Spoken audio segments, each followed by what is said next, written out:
உங்க அம்மா வயித்துல இருந்து நீங்களும் உங்க 100 அண்ணனுங்களும் வெளியே வந்துட்டீங்க. இல்ல உங்க அம்மா வயித்துல இருந்து தூக்கி போடப்பட்டீங்க. வெல்கம் டு பிராணிகள்.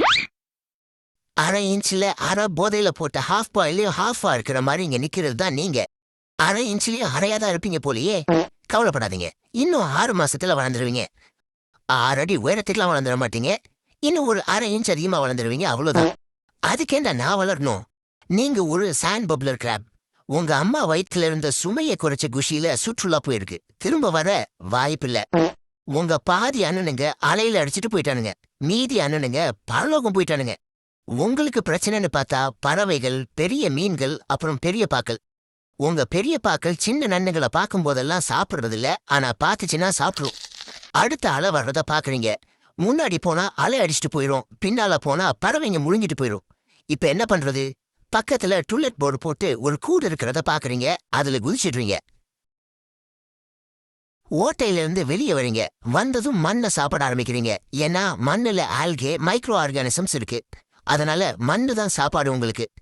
வாய் ஃபுல்லா மண்ணை அமுக்கிட்டு மைக்ரோ ஆர்கானிசம்ஸை சப்பி எடுத்துட்டு மண்ணை உருட்டி போட்டுருவீங்க. மண்ணுல நியூட்ரிஷன் கம்மிங்கிறதுனால 4 to 5 மணி நேரம் தொடர்ந்து சாப்பிட்டுட்டே இருக்கீங்க. உருட்டின உருண்டைய உங்க கூட்ட சுத்தி வச்சிடுவீங்க, ஒரே ஒரு வாச கதவு வச்சு. அப்பதான் பறவைங்க பெரிய நன்றிகிட்ட இருந்து உங்களால தப்பிச்சு கூட்டுக்குள்ள போய் ஒளிஞ்சிக்க முடியும். உங்க கூட்டை விட்டு நீங்க ரொம்ப தூரம் போக மாட்டீங்க. ரொம்ப தூரம்னு சொன்னது ரொம்ப தூரம் நினைக்காதீங்க. 3 அடியே உங்களுக்கு ரொம்ப தூரம் தான். 3 அடிக்கு மேல 1 இன்ச்சு முன்னாடி போனாலும் நின்ன இடத்துலயே பயத்துல ஒன்றுக்கு போயிருவீங்க. அதனால 3 அடியை தாண்டி மில்லிமீட்டர் அளவு கூட போகக்கூடாதுன்னு மீட்டர் டேப்போட தான் சுத்துவீங்க. சாப்பிடுறது, உருண்டை ஊட்டுறதெல்லாம் அந்த 3 அடிக்குள்ளே பண்ணிக்குவீங்க. அதை விட்டு வெளியே போனீங்கன்னா உங்களுக்கு அங்க யாரையுமே தெரியாது.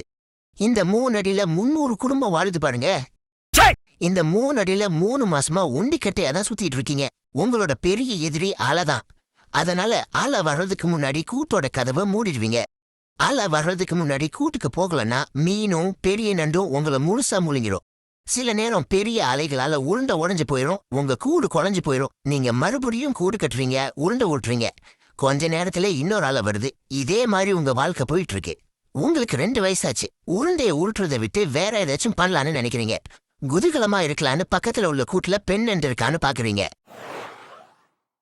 3 அடிக்கு மேல போனா மூத்திரம் போற நீங்க 3 + 3ன்னு 6 அடி தாண்டி ஒரு பெண் என்ற தூக்க போறீங்க.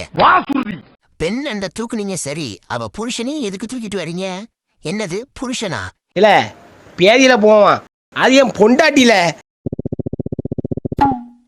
நீங்க அவட்ட சொல்லாம கூட்டிட்டு வந்துட்டீங்கன்னு கோவப்பட்டுட்டாருன்னு நினைக்கிறேன். நீங்க வேணும்னா நாளைக்கு போய் உங்க பொண்டாட்டிய பொண்ணு கேட்டு வந்திருக்கேன்னு கேட்டு பாருங்களேன்.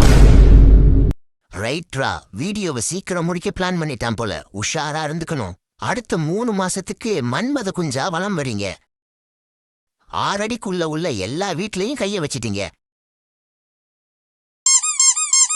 இப்ப 10 அடி தாண்டி போய் பகுமானமா கூடு கட்டிட்டு இருக்கலான்னு போறீங்க.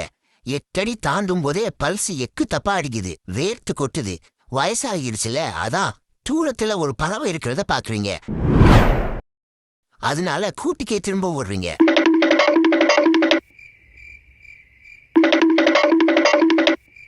உங்களுக்கு தான் அந்த பறவை தூரமா இருக்கு, ஆனா அந்த பறவைக்கு அது 2 அடி தான். எனக்கு அப்பவே தெரியும்டா நீ சீக்கிரமா வீடியோ முடிக்க ட்ரை பண்றேன்னு.